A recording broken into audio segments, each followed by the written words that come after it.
पहलगाममध्ये झालेल्या दहशतवादी हल्ल्याला भारताने देखील ऑपरेशन सिंधूने चोख प्रत्युत्तर दिलं आणि त्याच्यानंतर आपण बघतो की जवळपास मागचे 2 ते 3 दिवस सातत्याने भारत आणि पाकिस्तानमधलं जे तणाव होते ते वाढल्याचं पाहायला मिळाले होते। या सगळ्या सातत्याने होणाऱ्या घडामोडींनंतर आता आपण पाहत आहोत की शस्त्रसंधीची खरं तर घोषणा करण्यात आली होती, मात्र अवघ्या 3 तासामध्ये पुन्हा एकदा पाकिस्तानकडून या शस्त्रसंधीचं उल्लंघन करण्यात आलं। आपण आजचे खरं तर हेडलाईन पाहत आहोत आपल्यासमोर।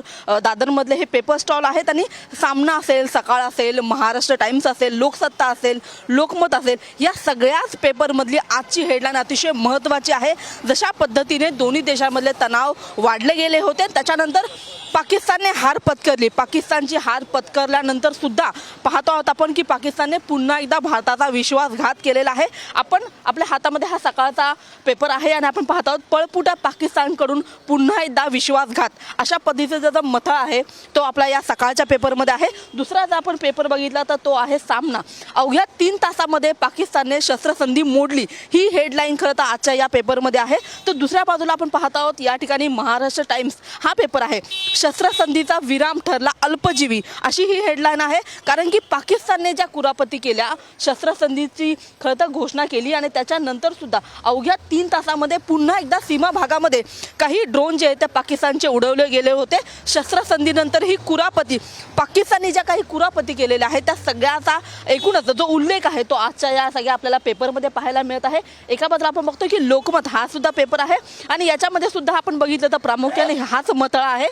सायंकाळी शस्त्रसंधी, रात्री पाककडून उल्लंघन अशा पद्धतीचा हा मथळा जो आहे तो आजच्या या पेपरमध्ये आपल्याला पाहायला मिळत आहे। जशा पद्धतीने पाकिस्तान आणि भारत या दोघांमध्येही चर्चा सुरू होती, सीमा भागामध्ये दोन्ही भागाकडून तणाव खरं तर ताणले गेले होते आणि या सगळ्या घडामोडीनंतर सुद्धा मध्यस्थी केल्यानंतर सुद्धा ही संपूर्ण हा जो एकूण जो युद्धाचं सगळं जे स्वरूप आलेलं होतं ते सगळं थांबलं गेलं होतं। मात्र पाकच्या काही ज्या हरकती आहेत त्या थांबायचं नाव घेत नव्हत्या आणि या सगळ्या अनुषंगाने आजच्या या सगळ्या वृत्तपत्रामध्ये आपल्याला मथळे आल्याचं पाहायला मिळत आहे। कॅमेरामन नितीन खरासह मी रुपाली बडवे, साम टीव्ही मुंबई। देश विदेशातील प्रत्येक घडामोडींचे लाईव्ह अपडेट मिळवण्यासाठी आता साम टीव्हीच्या सर्व सोशल मीडिया प्लॅटफॉर्मला लाईक, फॉलो आणि सबस्क्राईब करा। तसंच सर्व नोटिफिकेशनसाठी बेल आयकॉन प्रेस करायला विसरू नका।